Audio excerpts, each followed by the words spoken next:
Na Venezuela, a médica de 65 anos deve passar os próximos 30 anos na cadeia por criticar o regime de Maduro pelo WhatsApp. Situação típica e clara de uma democracia relativa. O correspondente internacional Ivan Kleber traz os detalhes. Vale destacar, Marge Orozco foi condenada por traição à pátria, incitação ao ódio e conspiração. A gente vai entender então toda essa história com o nosso queridíssimo correspondente internacional Ivan Kleber, já está aqui conosco no telão. Ivan Kleber, boa tarde, seja muito bem-vindo ao Jornal da Oeste, segunda edição. Boa tarde, Geisiane, uma saudação especial a você e a toda a audiência do Jornal da Tarde, segunda edição, sempre uma alegria estar aqui. Geisiane, isso mesmo, chegamos ao ponto de ter que noticiar a prisão de uma doutora, de uma senhora de 65 anos, porque ela enviou áudios em um grupo de WhatsApp, em um aplicativo, né, WhatsApp, criticando o regime de Nicolás Maduro.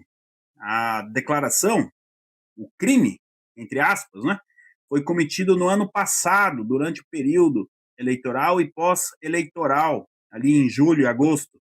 Ela reclamou que Maria Corina Machado não foi a candidata. Isso porque o regime não permitiu que Maria Corina Machado fosse candidata. Ela também reclamou da distribuição do gás comunitário ali na região, que é a responsabilidade de uma autoridade próxima ao regime. Então, como você bem disse, por conta desses áudios, ela foi condenada por traição à pátria, por incitação ao ódio e conspiração. Geisiane, tem algo mais grave ainda, como se não bastasse a notícia em si, né? Ser grave. Veja bem, ela foi denunciada por pessoas da comunidade próximas ao regime. Essa notícia desta médica, não é? A doutora, eu tenho o nome dela aqui, perdão, Marge Orozco, ela vai se somar às outras 900 pessoas que estão presas por motivos políticos na Venezuela. São quase 1.000 pessoas hoje presas por motivos políticos na Venezuela, de acordo com a ONG Foro Penal. Ela, então, foi denunciada por pessoas da comunidade dela, e isso escancara, não é, Geisiane, a situação em que está o país, e de normalidade. E eu confesso aqui para você que eu temo muito que esta normalidade, com muitas aspas, ela esteja sendo exportada para o Brasil. A gente vê as mesmas palavras, as mesmas ações, muitas vezes pessoas indo presas na Venezuela e no Brasil pelo mesmo motivo, e sempre com o intuito de, aqui também com muitas aspas, defender a democracia, não é? Eu não consigo achar o ponto mais preocupante dessa notícia. Ela tem 65 anos, foi condenada a 30, e para que serve uma prisão como essa? Qual seria a ameaça que a doutora Orozco pode passar para o regime do Nicolás Maduro? Ela está servindo de exemplo, Gesiane, para que outras pessoas pensem duas vezes antes de mandar um áudio no WhatsApp criticando o regime. É para isso que serve a prisão dela, que está repercutindo mundo afora, inclusive noticiários aqui da Europa estão repercutindo a prisão dessa senhora que representa muito bem, como a gente vê na foto que a nossa direção gentilmente disponibiliza para a nossa audiência. Ela é a típica tia do Zap, que desabafou ali, criticou por que Maria Corina Machado não pode ser a candidata da oposição no regime. Ou seja, o regime não só escolheu quem seria o candidato contra Nicolás Maduro, como também criticou e prendeu, né, quem se opôs a essa decisão do regime. E a gente vê, então, muitas semelhanças com o que acontece no Brasil atualmente. E não adianta o Nicolás Maduro vir a público cantar Imagine the People e quase mais um pouco chorar. Ontem ele disse que aceita um cara a cara com o presidente americano Donald Trump. Repare, o linguajar é muito parecido com o do Lula também.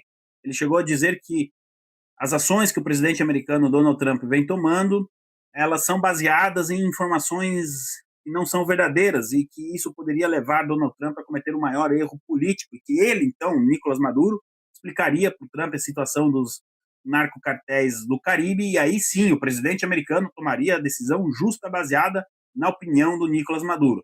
Opinião de um ditador que prende senhoras de 65 anos, simplesmente por enviar um áudio criticando ele. É nesse nível que nós estamos falando, Geisiane. Mas ainda bem que isso só acontece na Venezuela. Outros países a gente não vê isso, talvez na Coreia do Norte, né? Mas graças a Deus isso fica só na Venezuela. Obviamente que estou sendo muito irônico. Falando em Coreia do Norte, hoje no jornal New York Times nós temos um artigo de opinião que diz que sim, é preciso derrubar Nicolás Maduro, que fora da Venezuela, fora da Coreia do Norte, somente o regime venezuelano maltratou tanto o seu próprio povo e que, portanto, seria necessário derrubar Nicolás Maduro justamente para a defesa do próprio povo. Enquanto isso, a oposição se prepara e, se Deus quiser, eles estarão prontos para assumir o poder quando Nicolás Maduro cair, Gesiane.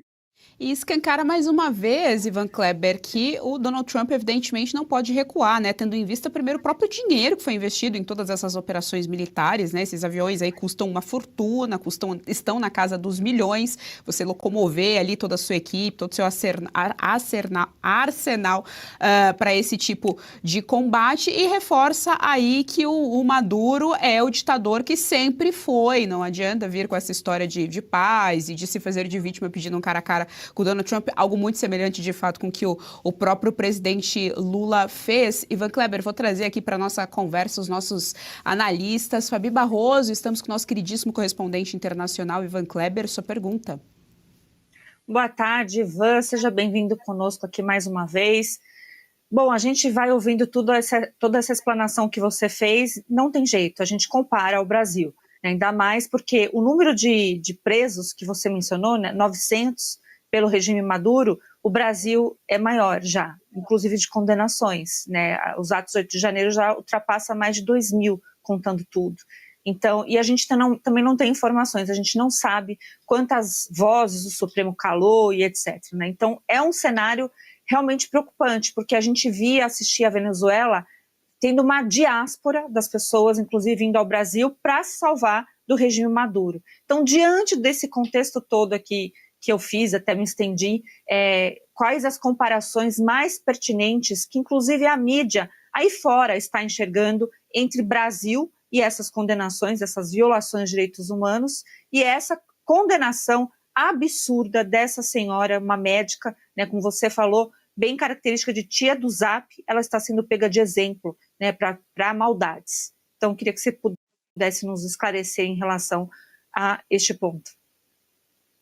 Boa tarde, doutora Fabi, sempre uma alegria estar aqui. E, por outro lado, não é, a gente tem que debater assuntos jurídicos com uma profissional como você, a gente fica até sem jeito, porque, imagina, a gente está aqui debatendo a prisão de uma senhora por enviar um áudio do WhatsApp. Eu acredito que aqui no chat as pessoas até podem comentar quantas senhoras não se veem nessa médica que foram presas, não se reconhecem, né, nessa senhora que foi detida aí pelas forças de segurança do regime. As comparações são várias, nós poderíamos fazer um especial aqui sobre isso, doutora Fabi. Inclusive, enquanto eu preparava a pauta, comigo mesmo, eu pensei, meu Deus, eu poderia simplesmente trocar o nome Venezuela por Brasil, dar essa notícia como se fosse no Brasil, as pessoas iriam acreditar, porque é justamente isso que está acontecendo. Uma das semelhanças, conversando outro dia com um colega jornalista aqui na Europa, é justamente essa questão do judiciário. Hoje, o Nicolás Maduro ele não precisa dar disparar um tiro para se manter no poder. É tudo através da caneta do sistema judiciário totalmente corrompido da Venezuela que a gente vê essas ações acontecendo. A normalização, o processo de normalização, melhor dizendo, para que as coisas chegassem a esse ponto na Venezuela, ele é muito semelhante com o que acontece no Brasil hoje. As semelhanças são impressionantes. Quando a oposição, a direita, por muito tempo falava, olha, estamos a caminho da Venezuela, as pessoas pensavam, não, nós não vamos, né, ter que se alimentar, pegar comida no lixo, esse tipo de coisa, como tínhamos imagens da Venezuela.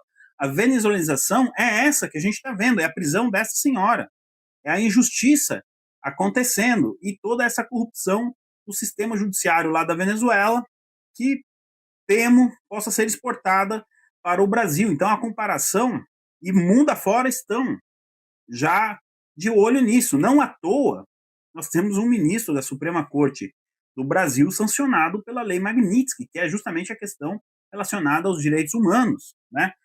A gente ainda não tem muitas consequências. Talvez isso leve algum tempo, mas ele já sofreu essa sanção. Nós temos também na Venezuela pessoas sancionadas pela Lei Magnitsky. Então, as semelhanças, e veja bem, eu vou bater de novo nessa tecla, doutor Fabio, eu gostei muito de você pedir a questão da semelhança, porque o linguajar que Nicolás Maduro vem utilizando para tentar, de alguma maneira, negociar com o presidente americano Trump, é muito semelhante com a que o Lula utilizou. Se você disser só a frase e perguntar quem falou foi o Maduro ou foi o Lula, as pessoas vão confundir, porque é muito semelhante. Essa coisa de dizer que o Trump está tomando as decisões erradas baseado em falsa informação. A gente viu isso na tentativa do Itamaraty de baralhar as cartas ali em relação à carta que o presidente Trump enviou em julho. Então, não é só o regime em si que é semelhante, mas a narrativa também é muito semelhante. Às vezes eu até fico com a impressão que os dois estão se comunicando mais do que a gente imagina para tentar estabelecer uma linha de defesa, de narrativa, tanto do regime venezuelano como do sistema brasileiro. Geisiane, eu devolvo para você. Gostou do conteúdo que viu por aqui no canal da Revista Oeste? Compartilhe e deixe o seu like.